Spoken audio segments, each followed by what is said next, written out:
back to another franchise deep dive. Is that the name I've decided on, I guess, for Scream? Now, I was thinking to myself between the last one and this one, Jordan, you've done a franchise deep dive before. We did the Ginger Snap series. I completely forgot.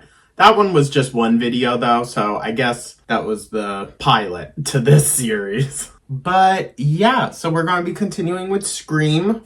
This week we are looking at Scream 3 and Scream 4. If it seems that I speak about Scream 3 in a kind of biased way, it's because it's my favorite one. I don't know what it is with trilogies specifically. I really love usually the first 3 of movies, but the third movie, I love them. I mean, just off the top of my head, looking around the room at the posters I have, Nightmare on Elm Street, third one, my favorite. Friday the 13th, the third one is my favorite. I think it's the scariest. Halloween, the third one, it's my favorite. I love the third Halloween movie, Season of the Witch. Oh my god. And maybe it's because I love it because so many people hate it. I'm kind of like that. Ginger Snaps? No, not that one. I like the first one, or maybe the second one the most.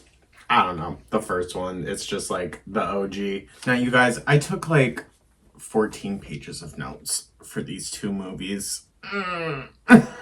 It kind of, I don't think the third or fourth one are great examples of like the psychology of Scream, but it does carry along the narrative that I guess we're following with Sydney specifically, while at the same time, you know, it still sticks to like its horror tropes and whatnot. So we're probably not going to be referencing Creed at all in this one, I'll be honest. Although I find it interesting that Maureen Prescott, throughout all of the movies, even though she's a pivotal character in it all, she never is really seen all that much, except for the third one.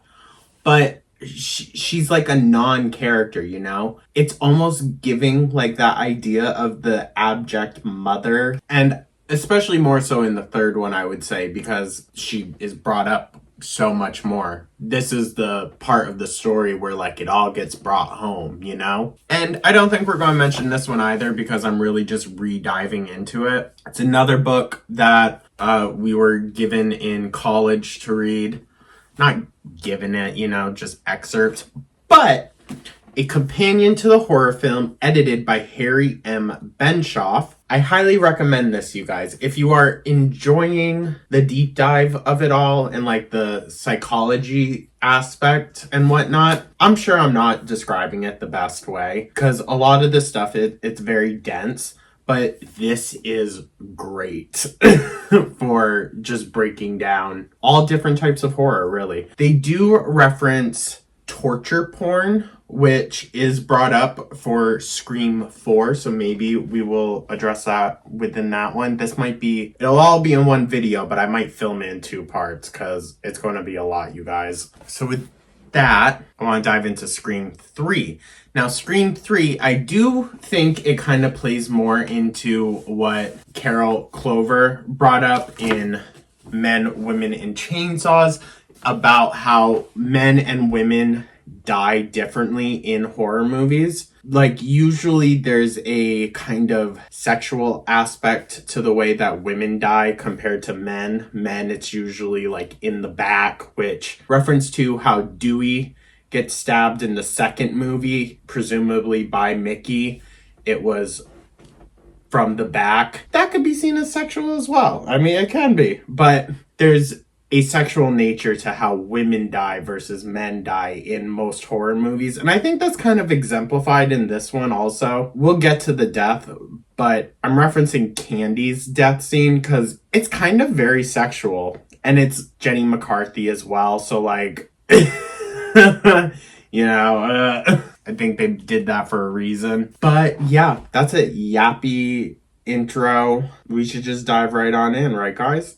So, this third movie is directed by Wes Craven once again, and this video will actually be the last of the Wes Craven movies of the franchise. After this, we'll be talking about the 5th and 6th, which are not Wes Craven, because he passed. And they were done for Miramax. That's important. Specifically with this movie, they were all done by Miramax, and they were all done under the Weinstein brothers. So Harvey Weinstein is an executive producer on all of the films, I think, except for the most recent ones. So let's keep that in mind when we dive into this third movie, because I don't think it is directly about what Weinstein himself was doing. And this one was written by Aaron Kruger. Kevin Williamson, the man that did the original screenplay for Scream 1 and 2, he also offered 5-page outline for 2 sequels. So that gave others kind of a space to go down, or a path to go down. But he did come back for the 4th one.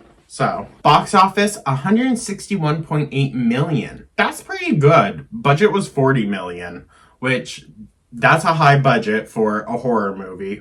Especially Scream 3, seeing how that's the one that a lot of people kind of shit on, I'm not gonna lie. And it was released February 14th, 2000.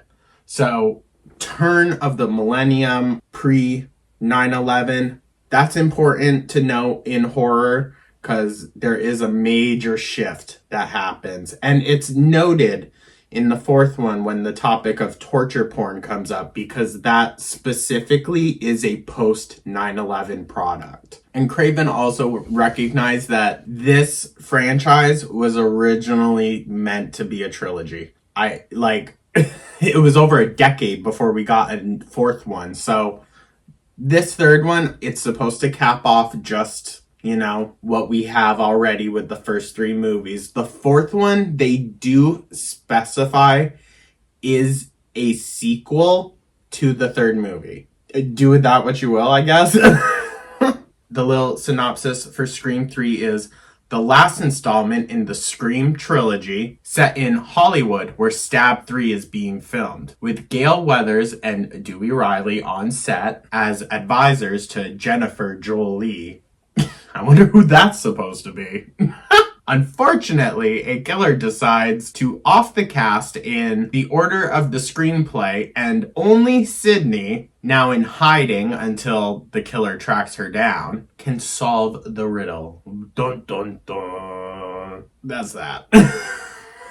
I don't really like the synopsises sometimes. So, the reprised roles: Neve Campbell as Sydney Prescott, Courtney Cox as Gale Weathers, and David Arquette as Dewey Riley. Although at one point they start to reference him as Dwight. I don't like that. It's Dewey. It's Dewey. And Liev Schreiber is Cotton Weary again. Not for long though.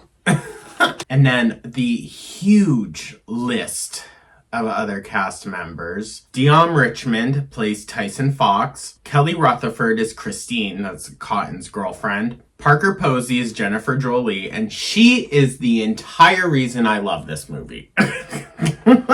Patrick Dempsey is Detective Mark Kincaid. Scott Foley is Roman Bridger. Heather Matarazzo is Martha Meeks. Carrie Fisher is Bianca. Jenny McCarthy, Sarah Darling. Emily Mortimer is Angelina Tyler. She's playing the Sydney in the movie. Patrick Warburton, Stephen Stone, and Matthew Lillard is in the cast list as well. Interesting. Allegedly, he's in the opening scene for Scream 2. I've never noticed that, but that's just me. With that, let's dive right on into this, shall we, guys? So the opening scene in this one is Cotton Weary. He's driving in his car, crazy LA traffic, and he thinks he's talking to some girl. It turns out to be Ghostface. So we're led to believe that Cotton Weary's girlfriend is going to be the first kill, and she is, but so is Cotton as well. But it is very interesting that Cotton, while he's in the car, is talking about being a top-tier celeb, which, okay, in a cheap slasher. And I just found it interesting that there was still that negative connotation with being in these types of movies, But this one, in my opinion, is another great opener, kill sequence with Cotton Weary and his girlfriend. There's just another level of creepiness to it, because now Ghostface is able to mimic their voices. So it just adds a bit of intrigue to it. But you still get the same old, classic Ghostface voice. Obviously, before all that happens, Ghostface is demanding to know where Sydney is. Now, she's completely isolated herself, which I think is a step, in that process of overcoming her trauma. Completely isolated herself, and she's still really just like surviving. She's not living, even though she's completely alone. She's got her dog, she's well protected in that sense. But she's also smart and resourceful. All that, and she's still having to fight this idea of victimhood, especially victimhood within a horror movie, But it also reminds me very much of like Laurie Strode in Halloween 2018. Completely secluded, a little bit paranoid. And I think that plays into it because if you look at how Laurie Strode's character, progressed, she definitely had the same kind of story that Sydney has had as well. Because she went from that secluded life, the life, of living within that victimhood to overcoming the monster itself. Now, I mean, who knows? Who knows? If the 7th movie ever gets made, maybe we will see the return of Sidney Prescott. I think they really missed their shot if they were going to kill Sidney, I think their move would have been to do it in the 5th movie. That didn't happen. So I'm at the point now where it's like, let Sid have her happy ending. You can bring her character back, I guess. But like, if you were to kill her off this late into the series, ooh. Plus, I think this is getting so off topic, but that's fine. I think the 5th movie, they kind of shot themselves in the foot because they said Sydney was in every single Stab movie except for the last one. So she wasn't in the 6th one, so they are going to have to either end it at the 6th, which kind of leaves no resolution, I guess, or do at least 2 more movies. That's just my opinion, but who knows? But she's also helping others in the process because she works for a, battered women's hotline, I guess. So she's able to at least help the best way that she can. And she does it all from the confines of her home and through, aliases, I guess, which it works for her. But she even has a conversation with her father that he's like, it's like you don't even exist. And she very sadly says that's the point, killers can't kill someone that doesn't exist. Or they can't kill what they can't find, something along those lines. But it's sad, she's very clearly having to maneuver her life thinking about this, severe safety issue, I guess. Someone trying to kill you constantly, yeah, that's a severe safety issue. But Flash 2, we are in Hollywood. And we get a look at the newest cast of Scream 3. I believe it's the 3rd one. Yeah. And they are recreating the characters' roles, of the original, pretty much. And talking about how it's an homage. I think that plays into it because we do kind of get homages throughout this one, specifically with Randy. They also make a reference to Sydney being the killer, which is ironic because of script leaks and whatnot. The killer changed around quite a bit for this movie. And it was originally supposed to be Emily Mortimer's character, Angelina Tyler, who was one of the killers as well. I believe it was going to be a double killer one as well, just like the others. But as I'm sure if you're watching this video, there was only one killer in this movie. And of course, with the meta commentary that is Scream normally, they even make a reference to how they're acting just like their characters, but in real life. Sarah Darling, she says, "We're not in any danger, you guys. Come on, it was just cotton." Meanwhile, her character Candy on page, so-and-so says, "We're not in any danger," says Candy, page blah, blah, blah. So it's a Scream movie. You're always going to get that meta commentary. Also, if y'all want a good lesson in shade, Gale Weathers meeting Parker Posey's character of Jennifer Jolie who's playing Gale Weathers in Scream 3. Oh, it's good. It's good. After all, you're such a complex character. I'm telling you guys, Parker Posey is the whole reason to watch this movie, and she is completely the reason it's my favorite. Because if you want to look at it subjectively for what it is, it's a messy Scream movie, okay? You can tell that they were scrambling and had to fix a few things here or there. Some of the writing just like isn't the best, but I love it for what it is. We also get another look into the complexity of Gale and Dewey's relationship. As of the last one, we thought everything was fine. This one, nope, everything's not fine. They always have this like on again, off again relationship kind of, it seems, in the movie, which is ironic because Arquette and Cox had an on again, off again relationship during, I would say, most of filming. I think by the time the fourth movie happened, they had divorced, but their characters were still together. And Gale, of course, is still making enemies with her journalism, just pissing people off left and right. But she is working directly with Kincaid for this entire movie. The killer is also leaving photos of Maureen around the set and whatnot, and photos of her at the backlot studios that they're filming at. So instantly right away, we know this is going to be like a deep dive kind of movie, you know? Like, we're getting the full history of the reason why it kind of started with Maureen, you know? There's also a Jay and Silent Bob cameo. So along with the scene where Sydney is talking with her father and he says to her, it's like, you don't even exist.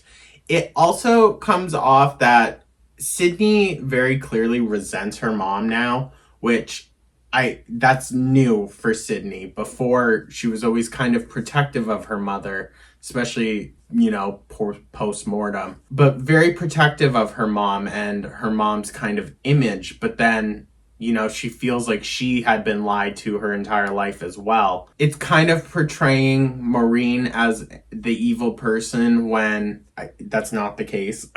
We find out Maureen had her own severe and complex traumas that led her to do the things that she did. With that scene, Sydney also hallucinates seeing her mom and seeing the killer. Really, it's just kind of a dream. It's a nightmare that she has while sleeping on the couch. Great jump scare moment, though, I will say. Sid's withdrawing from society also seems to be something that she does to protect those that she cares about. I mean, if it's Maureen subconsciously talking to her in her sleep, then it's Sid subconsciously talking to herself. And Maureen mentions that everything that you touch, Sid, dies. And that's even reiterated as well in the fourth movie, that she's the angel of death. And then focus in on Sarah Darling, who has been called into the studios kind of post hours. And she's talking on the phone with who she presumes to be Roman, the director of the movie. You know, they're riffing back and forth, and Sarah does mention this, like, annoyance of there being so many rewrites.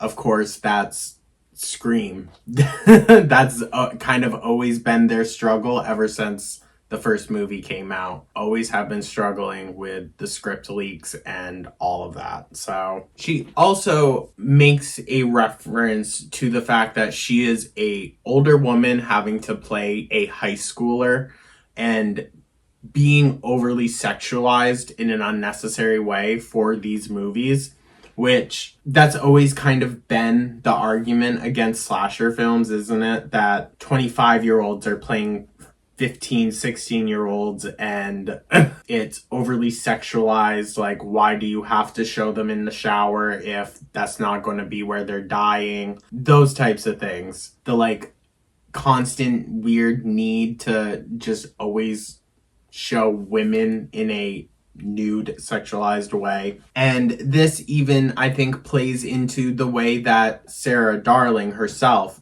dies in the movie, because she goes through a glass, like, window in a door, and this is going to sound very sexual, because it kind of is.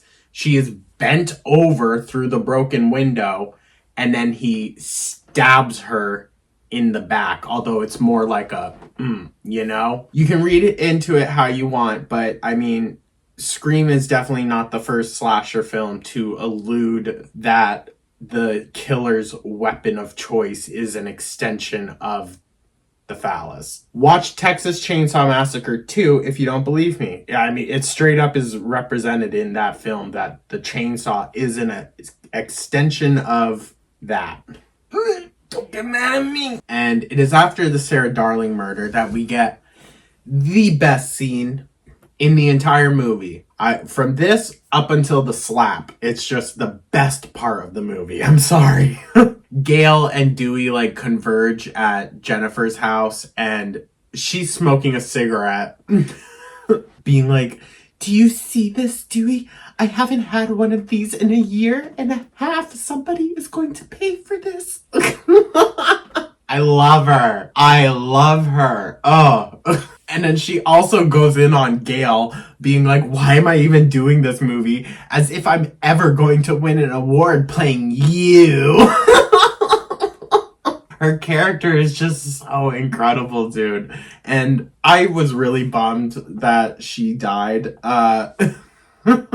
She does reveal before she dies that she was the killer in Stab 3. So maybe technically she could have lived, but I would have loved Jennifer Jolie in just about every single freaking movie. But yeah, Parker Posey, incredible. We also get like a little look into kind of how the whole Hollywood business of it all has gone to Dewey's head. He's trying to give orders to Jennifer's bodyguard, essentially. And he's just like, "Listen here, Dewdrop." It's the dude that played Kronk. So, but he is a little mean. He's very mean to Dewey, actually. So, like, it makes me not feel too bad for his character. But we do get kind of like a dynamic of Hollywood is already beginning to change Dewey a bit. Roman gets brought in for questioning early on. That is important. And Sydney gets contacted by the killer using her mom's voice. And Sydney also realizes that she is on her own home line, which obviously that's very scary. So now the killer knows at least how to contact her. And by that, you can find out where someone lives. So he knows where she is. After Sarah's death also, production is completely halted, obviously. This is where the kills really start to take off, I would say. Patrick Warburton, his character Stephen Stone, dies in a kind of a deserved way. If you know, you know. He disrespected Tatum. We don't stand by that. Even though it wasn't Dewey that got to do it. And I'm glad that Dewey didn't hear what he had to say, honestly. I don't know. It's like one of those deaths that's just like, ugh. I also really love the scene where they're all at Jennifer's house because it's just a great kind of example of like the script anxiety, I guess, and the fan reaction to these leaks coming out with the fact scene, and the killer is literally sending line by line what is happening in the movie, and they're so preoccupied with knowing what's going to happen next that a lot of them disregard their own well-being.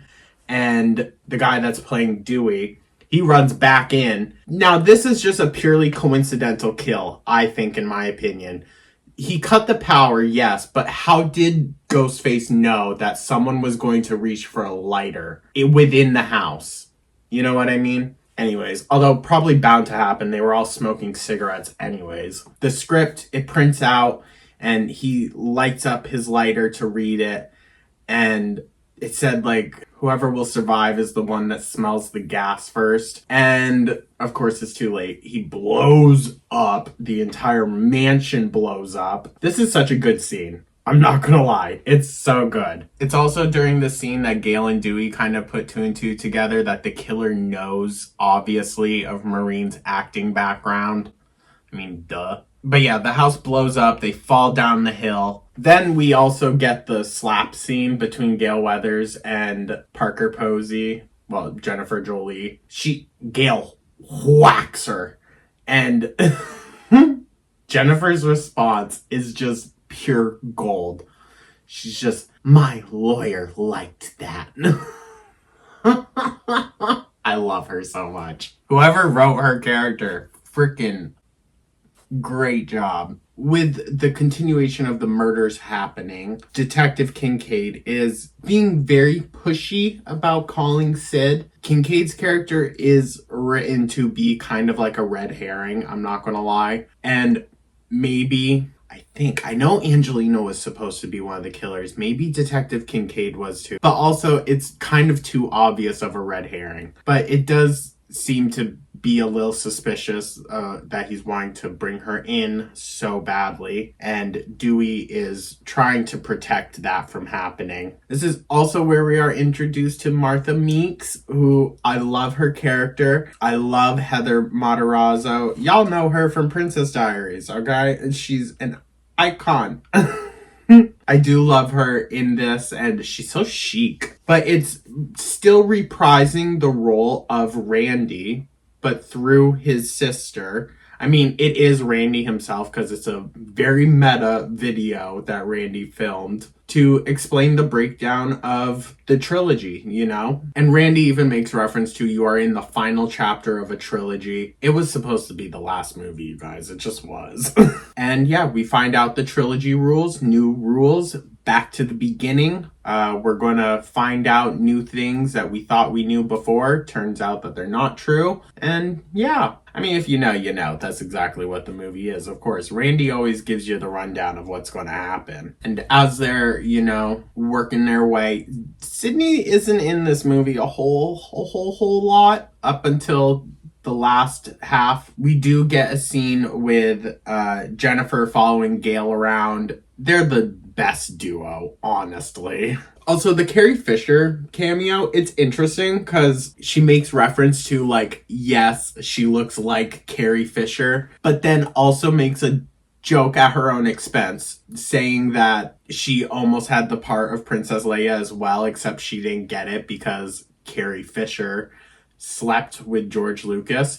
I'm sure it's just a joke, but was Carrie Fisher trying to subtly say that she slept with George Lucas? I don't know. I doubt it. But they're just finding out more about Maureen's acting past in that whole scene. Specifically, her acting past working under John Milton, who does the Scream pictures. So it's a bit of an eerie connection. And by this point, Sydney is in Hollywood. The killer knows where she lives, so she figures it's better to be around people. And we get the whole chase sequence with Sydney in the set of her childhood home with, like, the prop body of her mother.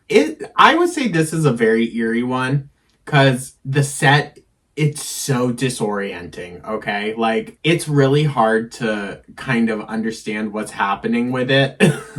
Because so many hallways lead to, like, false ends or just drops off of the set. And Sydney clearly doesn't know her way around. Ghostface clearly knows his way around. That's important. But it also kind of just, it feeds into this narrative that has been spun throughout the entire movie, that Sid is starting to lose, like, her own grasp on reality with the nightmares and visions of her mom. Thinks she's starting to lose it.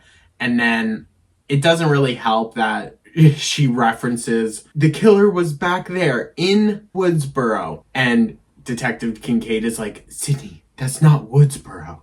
Like, it feels a little gaslighty, I'm not gonna lie. I don't know, can we just do the spoilers of it all now? Okay, spoiler alert.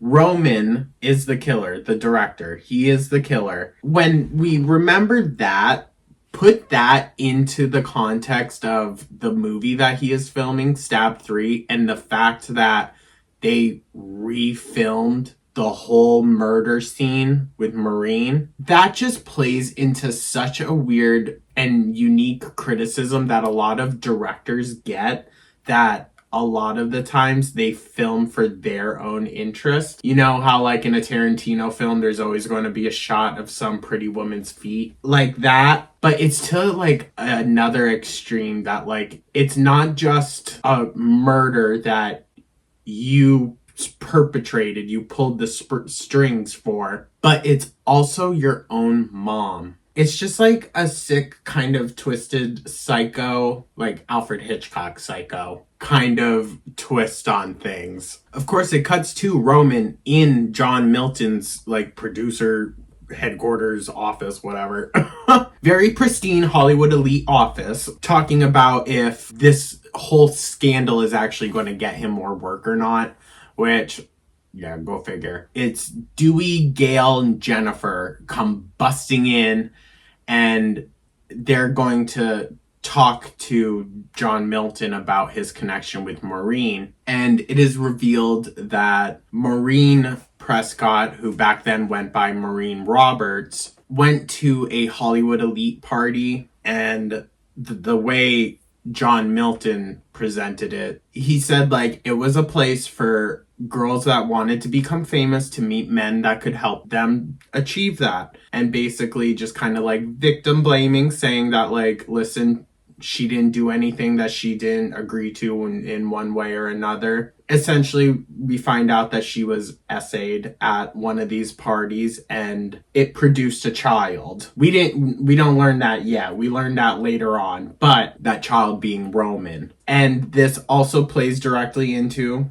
I believe, they were trying to make a direct statement about their own production company. They were working for the Weinsteins, and most people at the time knew what Harvey Weinstein specifically was doing. It was just kind of like an unspoken thing. But yeah, Milton, he completely excuses the assault, says like, if you're going to make it big in Hollywood, you have to play by the rules. I also think this is going to be kind of important and play into the next review, which will be Maxine. This movie also feels a little jumpy. I understand, you guys, like we're jumping around a lot. It's because it kind of is. It just goes from one scene to the next. And just ties the whole story together somehow. So Sydney is in Detective Kincaid's office. She, in the precinct, so she's safe. But she's becoming more and more suspicious of Kincaid because of how invested he is. She's asking if he requested to be on this case, like why he's so invested in it, and about how he grew up like on the studio lot, so he knows his way around them. But what I think saves his character a little bit is the fact that he also validates Sydney's fond memories of her mother, because right now she's very kind of like struck down about the whole just secret life that her mom seemed to live, and it's kind of playing more into this monstrous mother kind of character that Maureen acts as within the series. It's all stemmed from trauma, and I think that's more so understood by the end. But Sid, I don't believe, knows of her mother's assault yet, so she hadn't been able to really think on the fond memories of who her mom was to her, because she felt like she never really knew her mom. But that's not true. It's just Sid trying to work her way through years of trauma now at this point. We are now beginning to move into the last act, the crescendo of the Scream series, I guess, or movie. You know how every Scream goes. The last act is always the big shebang. And most of the cast and the extras like Dewey and Gail, the real ones, show up to John Milton's giant mansion to celebrate Roman's birthday. Very, very quickly goes south. Roman, they think he gets stabbed because they find him, and Gail even checks his pulse, but apparently, not well enough. So we think he's dead, but he's not. Everyone's just kind of roaming around the house in their own little groups, which, dumb to do. And Dewey and Gail discover that the killer has all of their voices cloned on his little machine, which is the first time we've ever seen that. But also, duly note, Whenever they show a scene of a character talking and then with the voice modulator thing, it never sounds like real, you know? We're also just going to kind of breeze through this. Tyson dies pretty quickly, and so does Jennifer, which is really sad. I think she deserves so much better. Oh, so does Angelina. She's dead by that point as well. They always just kind of slash through a decent portion of the cast in the last act. And then finally, when Sid gets there and comes face to face with Ghostface, I think this might be the first time in the entire franchise that they said the name of the series, which is Scream. You know, they talk about Stab so much, and they did mention Scary Movie multiple times in the first one, because that's what the title was originally going to be. So yeah, no, I believe it's this one where it's like, well, no, because Matthew Lillard said it's going to be a Scream, baby, or something like that. But anyways, it's a very kind of like cliche moment. Neve Campbell holds up a gun, which finally just a character that's smart enough to have a gun on them. And she's like, it's your turn to scream, asshole. Fires off into him. And the suspicion with Kincaid, it carries up until he gets attacked by Ghostface as well, which like that wouldn't persuade me too much, but he does get attacked as well. So I guess that makes him safe. After like a whole struggle and another chase and whatnot, Sydney ends up in this kind of locked off screening room, which I'm guessing is where that private party happened. And she's seeing old videotapes of her mother being projected onto the screen. And it's some older clips that we saw earlier as well of like her meeting up with Cotton and her also meeting up with Billy Loomis's dad. This is where we find out that Roman is the rejected child of Maureen Prescott. Now, we can, you know, go into this if we wanted to about like the mother rejecting the child. That's like a gag to find out that Sydney's got a brother. Not just that, he went to track down Maureen and introduce himself, and she completely rejected him, turned him away, said that your mother is essentially dead. Yeah, and so that fueled him. So he was recording her, knew the thing about Cotton Weary, blah, blah, blah. But when he saw that she was hooking up and having an affair with Billy Loomis's dad, that's when he decided to show that tape to Billy Loomis and really orchestrated and began the entire series that we know as Scream. It's a very interesting way to go back and kind of rewrite the story. My only slight issue with it is, and this is just a personal thing, I don't think it's anything major, but it takes away the agency that Billy and Stu had in the original a bit. And I kind of don't like that. Like, they were crazy enough to do that kind of on their own, you know, to want to be that famous murderous duo, I guess. I mean, I like it. It gooped and gagged me, but I don't know. The implications of it for the original then make it different. I'm not sure what it is, but it makes it different. Roman also makes a reference to Mommy Dearest, which I think is on purpose.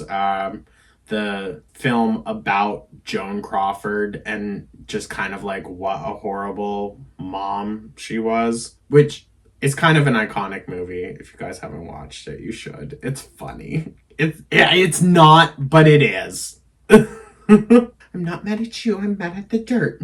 And no wire hangers. Also reference to Randy saying in the little playback that the killer is going to be nearly immortal in this one. So duly note that. And yeah, he was. I mean, I think he had a vest on, but a vest is only good for one bullet, isn't it? He took multiple rounds, okay?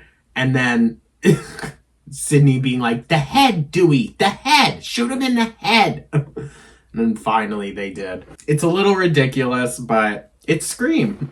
And then the closing scene, it really kind of shows an evolution in Sid's character. The fourth one takes that even further. But with Sydney and Gail and Dewey, you know, she has her family now. This is her family, and she has them all there with her at her house. And as she goes to sit down to watch a movie with them all, the wind blows her door open. And like originally, you know, that would be a sign of anxiety. That would be something to be fearful of, if anything, to at least go back and lock the door. But she doesn't. She just leaves it open. And it's that like signaling of kind of finally moving on from those traumas that you had and to just finally feel safe. So that's Scream 3, you guys. We will check some reviews. This one, it was kind of a little difficult to find like a good negative review. The one that they showed was very weird. So, the one I found, it was commented June 21st, the year 2000. So, how can Scream 3, with its serial killer subject, be funny? How can they do that? It's bad enough that they made Scream 2, but Scream 3 was way too much. They classified this movie as comedy/horror. Yeah, right. I did not laugh or jump up once. What gives? I mean, don't get me wrong. I loved the original Scream, but this third film is so lame. It's not even funny. I actually psyched myself out saying that Scream 3 was going to be good. I went in hoping for the best, and the worst came out. It's really sad to see high-class actors starring in such a low-class film. Nearly everyone that has written a review of this movie is saying it's good, and you might fall for it. Please. Oh, please, take my advice and do not see this film. Avoid it at all causes. Okay. I can't believe that I actually have to give this piece of garbage a star. P.S. To anyone that has seen the film, at the end where Neve sees something and ignores it and walks away, that's what every character lacked doing throughout the trilogy, and look at the mess that they got themselves into. I mean, yeah, but it's supposed to show that she moved on. I'm really trying not to argue with the random comments, but oh my lord. And then let's look for a good one that goes in depth. Oh, that's a long one. Okay. So, this one is from October 26, 2010. 5 stars. I try to be as honest as I can when reviewing movies, and I must say that this is a classic. A must-have movie for anyone who likes scary movies. I will say that most movies get worse as the sequels come out, but this one is just as good as the first one. I have all of the Scream movies, and I would recommend them to anyone who has not seen them or to anyone who does not own them. One of my favorites. Obviously, the plot surrounds Sidney Prescott and the rest of the gang from Scream 1 and 2. I will say that Randy does make a cameo appearance in this film, even though he was butchered pretty badly in the second one by Billy's mother. The plot is honestly pretty much the same as the first two, with a mysterious ghost-faced killer wanting to kill Sidney for some crazy unknown reason. The reason is, however, always made clear at the end. With Scream 3, though, I must say that you will not see this coming if you have never seen it before. It was a big shock to me when I first saw it. The rules that apply to Scream 1 do not apply to the concluding chapter in the Scream trilogy. You think that you know the facts, but the truth is you don't. The past comes back to bite them in the behind, and everything that they thought they knew about the past was wrong. That is precisely why I recommend this one to anyone who doesn't own it or has never seen it. It is just a classic. So, yeah. That's Scream 3, and now we will dive into the 4th Scream movie, which came out quite a while later. I realize I didn't really do like a favorite kill or whatnot to the 3rd movie. If I gotta be honest with you, it might be the opening with Cotton and Christine. Or the explosion, that one's cool too. But the 3rd one is a little lacking in the kill department in my opinion. But that's just me. So with that, we are going to go on to the 4th installment. Hello, Gooby. Okay, he's just going to lay down. So the 4th installment, which came out like 11 years later. Quite a difference. also directed by Wes Craven. It is the last one that he worked on. This film also has the return of Kevin Williamson as the main writer, and it was released in 2011 with a budget of $40 million once again, and this time it grossed $97.2 million. I will say, this was the first Scream movie that I ever saw in theaters. Very different experience than watching it at home, obviously. Watching it with your friends for the first time when I think we were like 14 or 15, 2011. Yeah, would have been around that time. It was just like the perfect movie to go see on a Friday night with your friends. So in this chapter, it has been many years since the Ghostface killer cut a deadly path through the town of Woodsboro. In order to get over the trauma of those horrific events, Sydney has written a self-help book. She returns to Woodsboro for her book tour and reconnects with old friends. However, Sydney's arrival also sparks the return of Ghostface, putting Sydney and everyone she loves in danger. Reprised roles, once again, Neve Campbell as Sydney Prescott, Courtney Cox as Gail Weathers, and David Arquette as now Sheriff Dewey Riley. And then the new cast of teens, which I think this just happens to be the absolute best cast since the original, I would say. The characters in this one just seem to be more likable, and I don't know, the fourth one, it really just sits with the original three. I mean, it was meant to be a direct sequel to the third one, so it makes sense that like they go hand in hand, but I don't know, even though like stylistically it even feels much different from the early 2000s and 90s, but it still just feels quintessentially Scream, and I think it's one of the best casts that we've gotten, to be honest. So as Jill Roberts is Emma Roberts, and that's Sydney's younger cousin. Kirby is played by Hayden Panettiere, also a favorite of mine. Charlie Walker is played by Rory Culkin. Deputy Judy Hicks is Marley Shelton. Nico Tortorella plays Trevor. Eric Newson plays Robbie Mercer. And Adam Brody plays Haas, I believe, yeah. And Anthony Anderson is Perkins. Two deputies, I guess. They're cops. This one also got a bunch of mixed reviews. A lot of people were complaining about how it follows cliches, and that's kind of the point of this one. But again, though, major script changes as the movie production went on. So I don't know if it was supposed to be Jill the entire time. I can't remember if the rumor was that it was Jill or Charlie that were supposed to be switched out, or maybe there was a third one. Who frickin' knows? There's so many rumors when these things are going. But yeah, so let's just dive right into it, shall we? Now, I will say, I'm not the biggest fan of this one's opener. I'm just not.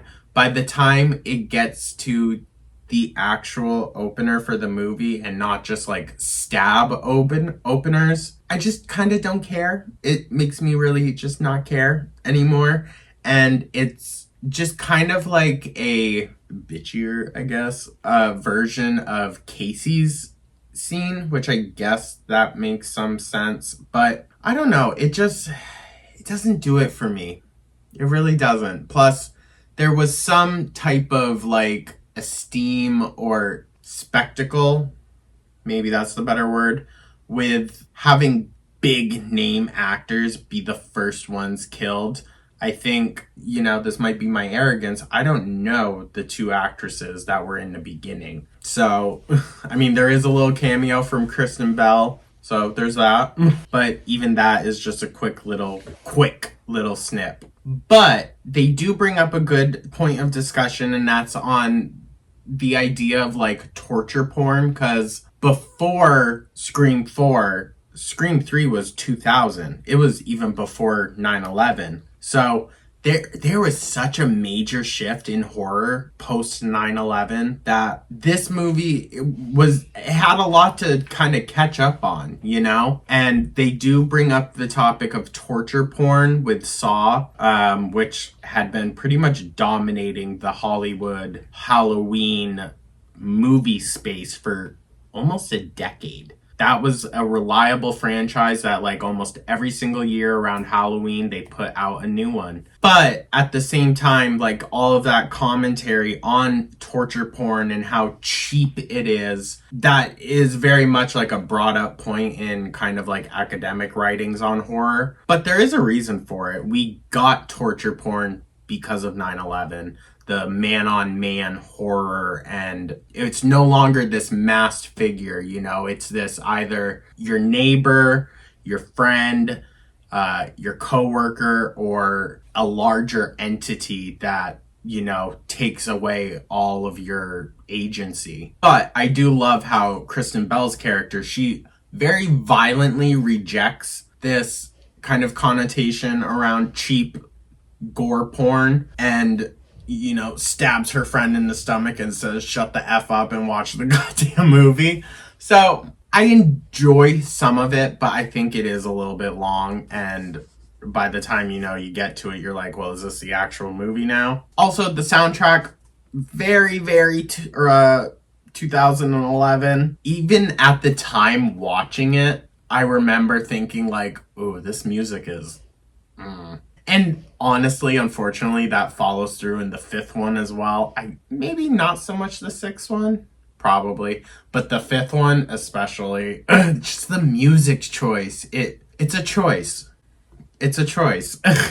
But I think it also like oddly dates the films. Even though the fifth one is a completely different director and all that, it dates the film by having that like just gross kind of cliche music in there. On the 15th anniversary of the original Woodsboro murders, high school students Jenny Randall and Marnie Cooper are murdered by Ghostface, and that's the opener that we get. Sidney Prescott returns to Woodsboro the following day to promote her self-help book with her publicist. Now, Sidney's growth as a character is like really starting to shine through. It's been a decade since we have seen her, so it only makes sense that we would watch her move away from that victim narrative that was mainly given to her. She didn't necessarily ask for that. It was just kind of pushed upon her. And there's really a shift in language in this movie as well. People are no longer victims, they're survivors. You know what I mean? And the movie obviously very much plays on that. The fame and whatnot that comes with it, or infamy. But Sidney has finally begun to actually move on from her past and the trauma that has really guided her throughout the entire franchise, but also, you know, her life. Sidney also admits that it's up to herself to reinvent herself. Others are always going to look at her in a certain light if she doesn't guide their interpretation. We also see that Dewey and Gail are still together, although I believe Courtney Cox and David Arquette had already gotten a divorce by this point. I'm pretty sure. And while Sidney is doing this, Gail is also having her own type of like writing block as well, and she just doesn't know what to write about. She's moved away from the kind of gotcha journalism that she did in the past that got her a lot of enemies. So now she's just kind of like bored. She doesn't know what to do. Poor Gail. So, after evidence is found in her rental car, Sidney becomes a prime suspect in the murders and must stay in town until they are solved. Smart on Ghostface for knowing to get her wrapped up in it quickly so that, you know, she's stuck. That's also very much what they did in Scream 2. Then we get a look at Sidney's teenage cousin, Jill Roberts, who is coping with the infidelity of her ex-boyfriend, Trevor. She gets a threatening phone call from Ghostface, as does her friend Olivia Morris. Jill and Olivia, alongside their friend Kirby Reed, are questioned about their calls by Dewey Riley, now the town sheriff. That seemed like a very perfectly fitting thing that Dewey is now the sheriff. Like, he's worked hard for that. And he really cares about Woodsboro, so he deserves it. So, they're doing all that. Gail being her usual self with Gail. Although they do set you up to not really like Judy Hicks. I'm just gonna say that. They really set you up to think that, like, she's trying to come for Dewey or something. And we're 4 movies in now, okay? We're obviously going to have Gail's best interest. And they also set her up kind of as like a red herring, as this person who knew Sydney in her past and was like really excited to reconnect with her, and then Sydney doesn't remember who she is. Also, I'm a little bit confused. Is Kate Roberts, that's Maureen's sister, right? She even admits that all the focus was always on Sydney's pain and no one else's. She even makes the remark, no one ever asks about my scars. And like, obviously that's true. Like, you might not have been attacked, but like, she still lost close loved ones in all of it. So why wouldn't she have her own scars from the situation and her own scars from the relationship with Maureen as well? But even Jill dismisses her mother's own pain to say like, oh, well, you weren't stabbed. Well, she didn't say that, but she says like, talking about knife scars, Mom. Like, even that, it's discrediting the emotional pain that Maureen's sister has experienced throughout the years as well. It didn't turn Kate into a killer like it did her daughter. And because Gail is, struggling with her writing, she decides, against Dewey's better interest, that she's going to help out with solving the murders again, which she has a good record of doing it. Although I will say this one, Gail is kind of the reason that the killer gets caught in the end of this one. But she was out for like half the movie, okay? But that night, as Sydney stays over with Jill and her Aunt Kate, Olivia is killed by Ghostface as Jill and Kirby watch in horror from across the street. This kill, holy shit. It's probably my favorite one of the movie, but I would say it's one of the most violent ones in the entire franchise. The opening ones, you always kind of never really see too much, so that was to be expected. But this to be the first real kill of the start of the film starts off with a freaking bang. It is so gory and so violent, so huge content warning there. You literally see this girl like disemboweled on the bed. It's crazy. When this scene first happened, I gasped in the movie theater because I was like, this isn't the Scream I remember. This is so much worse. Sydney also gets a chance to talk to Ghostface on the phone during all of this, and it's very clear that Ghostface has direct resentment for Sydney moving on and having a life beyond Woodsboro and beyond what happened to her, and how she just left everything behind. Now, that framed with the conversation she has with Judy Hicks in the hallway is very suspicious. But it's very clear that Ghostface has personal resentment against Sid for moving past, more specifically, I think, the victim narrative. They always wanted to keep Sid as the perfect victim. Olivia also had been saying pretty much the entire time she was in the film that Sydney is the angel of death. Anyone that is around her dies, and that was the reason she didn't want to go over to Jill's house to watch the movie with her and Kirby. Sydney herself is then confronted by Ghostface, and they fight until Ghostface is forced to flee when Perkins and Haas arrive. Jill also does take some collateral damage in that too, so that makes her look safe, she's not the killer. Look, she got cut on her arm. The cops, Haas and Perkins, they are obviously incompetent a bit to a degree, or naive. It's kind of giving Dewey from Scream 1, but not as endearing in my opinion. But people are already blaming Sydney. They're literally standing on the side of the street being like, it's your fault. And Gail is also there with this movie's Randy characters, That would be Robbie and Charlie. Now, I enjoy their characters. I do. I more so enjoy Charlie. I don't know. I know, spoiler alert, he's the killer. I know, but I like Charlie's character. But they also they fulfill the role of Randy, as does Kirby. Like, this movie has a lot of the hardcore movie nerds in it, which I kind of like. So even when Gail is talking to Charlie and Robbie, they are even pressing her about getting Sydney, and even make the direct reference that she's the star, which clearly pisses Gail off a bit. Clearly it pissed her off, but she, agrees to try. But it's Gail, once again trying to get the scoop on the story. At the hospital, Sydney fires Rebecca, her publicist, after learning of her desire to exploit the murders to increase book sales. Also finding out that Rebecca didn't read Sid's book and was just going to wait for the movie. Rebecca is subsequently murdered by Ghostface at a parking garage. Now, this one, it's a really good one too. The parking garage scene is really good. It's not my favorite kill of the movie. That's going to Olivia. But it is definitely a good one. And then afterwards, with her body being thrown off the top of the roof onto the news van, such a great way to really set off the storyline. And we do get a classroom scene. So it's Sydney and Gail at the movie club. That's where we are given the rules for this film. It's a screamake. New rules are cliches. Only way to survive is to be gay, which that's a new rule. So that's a cliche. So that's out, right? It is.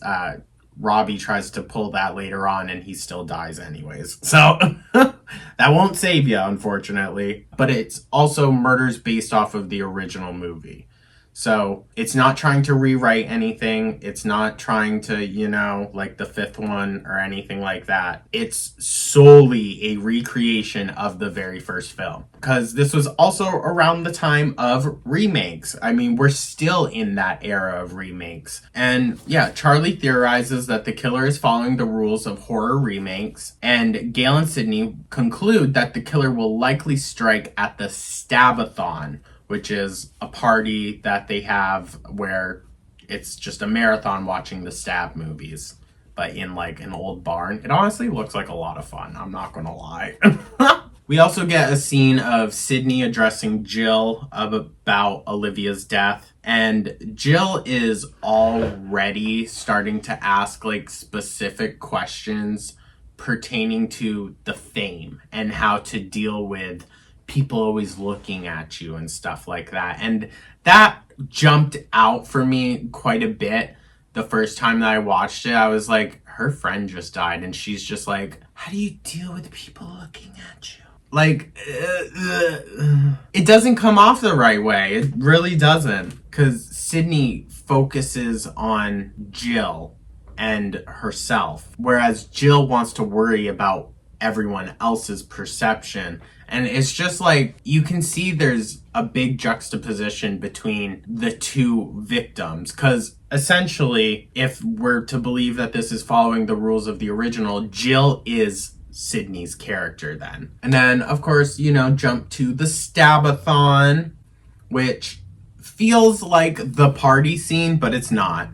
It's basically like they just have a giant drinking game to the horror cliches, and also shows that like Stab has a cult following status, just kind of like Scream does as well. And this is also where we discovered that the killer is recording the kills as well, which is a very new aspect. We didn't have that before. It's also another shift that we got because of the shift in technology, which I just find very interesting. Like, of course, now we're in a new dawn, a new age of technology. That's going to change how these horror movies have to maneuver, And it also just very clearly shows the huge progression in technology since the third film to the fourth one. The fact that we went from those big bulky cell phones to privately recording on handheld little like cameras, that's huge in just like 11 years. That's crazy, honestly, when you really think about it. Also, I loved the scene that we got with Gail carrying her camera and it facing behind her so that we could see as the killer was attacking her, but she couldn't. This movie had a great amount of suspense built into it. And I don't know as though that can really be said for the others, unfortunately.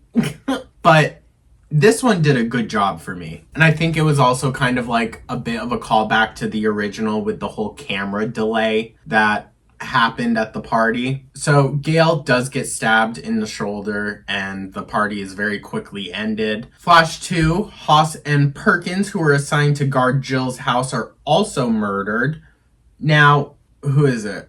Perkins, his death is a little bit much, in my opinion. It takes some of the realism away. The dude got stabbed in the brain with a giant knife and was able to get out of his car and walk around to the other side. Like, And of course, you know, had to get in that one last liner of F Bruce Willis. Like, it felt a little unnecessary in my opinion, but whatever. Sydney then discovers through another taunting phone call from Ghostface that Jill has left to go to Kirby's. But Ghostface also confirms Sydney's shift from victim to survivor. They alluded to it and then they completely just kind of validated it with the language that they decide to use now. Not just in this movie, but in the rest following, is that Sydney is a survivor. She's no longer the victim of the Woodsboro murders. Then Ghostface attacks Sid and Kate. Now, Kate does die, which is unfortunate. And then you do later find out that it was her daughter that killed her. Or maybe it was... No, because at their house, you can tell that there are two killers when they get ambushed out back and then they run directly to the front door and then there's already one running up the stairs that way. You can't tell me it's the same person. So both were involved in that one. And I think Jill does take credit for killing her own mother in the end. And then, you know, we get the final kind of party scene. It's Jill, Kirby, Charlie, and Robbie that are over at Kirby's house. Trevor does show up out of nowhere and says that Jill had texted him to come over. And then Jill swears that she didn't, tries to find her phone, claiming that she doesn't know where it is. And of course, this is also when we get Kirby and Charlie flirting and really connecting over horror movies and whatnot. And it's honestly really cute. Like, you kind of never got to see the horror nerd get the girl or anything like that, get any type of romantic interest really in any of the movies. So it's nice, but you know, it's very shortly lived, unfortunately. And then of course Robbie's death, which is good, although it made me roll my eyes a little bit because it makes you think that it's going to be like another Gale Weathers moment. And it kind of is, but then it isn't. But this is also where Robbie tries to tell Ghostface that he's gay, he can't be killed, and then Ghostface stabs him more. So, but they said it in the very talk that they had that new rules are cliche. So you're not going to follow that. That's a new rule. Sydney also seems way more resourceful in this one. It's kind of like a Laurie Strode energy that she has now of like, listen to me. And she like knows to tell Jill to get under the bed and hide, and she's going to make it look like Jill got away to distract a Ghostface. So like, she's resourceful, she's smart, she knows how to go about this really. Whereas in the other ones, Sydney was really kind of having to rely on others still to a degree. Now Sydney is the one that people are having to rely on. We also get the classic quiz scene with Kirby. Charlie is all tied up. This was also a pretty brutal kill, even though it's just like a quick stab, if we're being honest. Charlie's taunting Kirby and everything, it's so sinister and just very evil, honestly. Being like, it doesn't happen as fast as it does in the movies, does it? And it just, but Kirby's death is off screen. And while we didn't get confirmation for a while, Kirby's character does come back in the 6th movie, so she does survive this. But it also has that kind of like bringing it back to the original's sexual tension that's connected to the violence with the killer, and how his pent-up aggression towards wanting Kirby led him to kill her instead of just having her, if that makes sense. And that's where we get the reveal that Charlie's one of the killers. The second reveal, which is Jill's, was everything. I was not freaking suspecting it. Oh my god. And Emma Roberts, she plays freaking psychotic well. She was actually scary at the end of this movie with how just deranged she was. Like, I would say scarier maybe than Billy. Also, the scene with the self-mutilation that she does, I'm obviously not condoning that type of behavior, but it's so good. That is such an incredibly well done scene. Her just going around the house finding different ways to F herself up to make it look like she was attacked. Oh my god.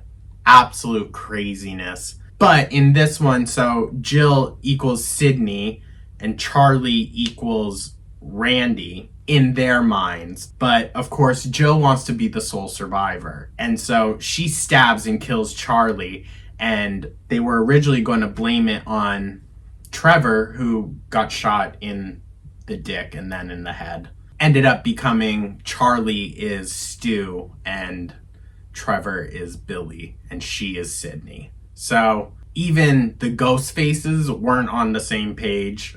Jill knew from the get-go that she was going to be the sole survivor to these murders, and that Sydney would die as well. And Jill blames her upbringing on Sydney, that all the attention was always on her. It was always Sydney, Sydney, Sydney. I'm astonished because, like, I'm so floored by how amazing of a job Emma Roberts does acting in this, because she just makes me hate that character so much. The type to just really get under your freaking skin. And Jill even admits that she only wants fame so that she can be like the next Sydney. She wants the attention. She wants that pity from people. I would say Jill seems like a grade A narcissist. And even towards the end of her self-mutilation scene, after she has already stabbed Sydney in the stomach, Jill even like stumbles over, lays down next to Sydney and positions herself in the exact same way as Sydney, just to literally to emulate the perfect victim. It's such a great kind of closing scene. It's not the closing though. We find out later in the hospital Sydney is still alive, and you can just see the crack on Jill's face when Dewey tells her that.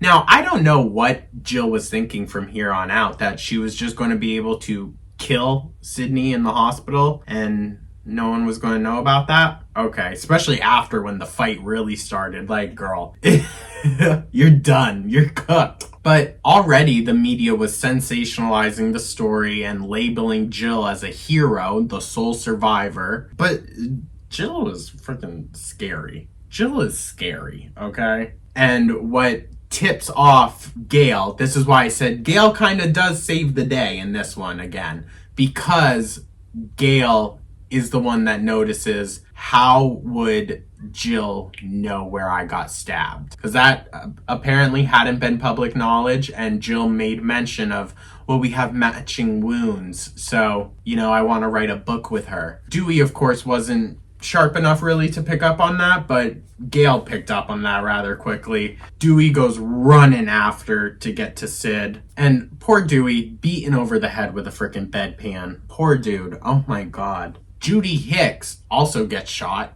She shows up out of nowhere. Her character gets such a different like ending for me. I know that I said I was very suspicious of her. I didn't like her character too much in the beginning. By the end of the film, I enjoy Judy. You kind of like just realize the type of person that she is. In the fifth movie as well, I really enjoy her character, and I was honestly a little sad to see her get killed. I'm not gonna lie. But Judy does get shot. She is wearing a vest though. Sid does fight back and says, "Don't F with the original," and then takes the defibrillators to the side of Jill's head. Such a good final kill, in my opinion. She still needs a shot, though. She still has to get shot. That's just the name of the game. But yeah, and even still, after we know now what has happened and Jill has been successfully killed now in the hospital, it cuts to the reporters outside still labeling Jill as a survivor. And I still feel like it's such a shift. And it maybe was more of a cultural shift that now the people who survive these things are labeled survivors instead of victims, because Sydney was only ever labeled a victim. And that's what Jill wanted. Jill didn't want to be the survivor other than the sole survivor. She wanted to be the ultimate victim. She wasn't going to get that, really. People were going to look at her the way that they now look at Sydney, which is as a survivor, as something different. With that, that is our second part to this discussion. I know this is quite a long video.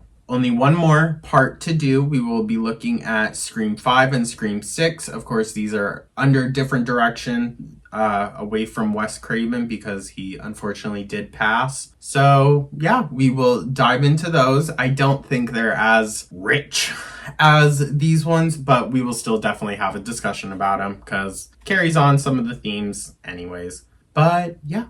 Thank you so much for tuning in, you guys. I truly do appreciate y'all, and I definitely want to know your thoughts. I know this is a long one, but thank you so much. Let me know your thoughts down in the comments, like and subscribe, and I will catch you guys in the next one. Take care.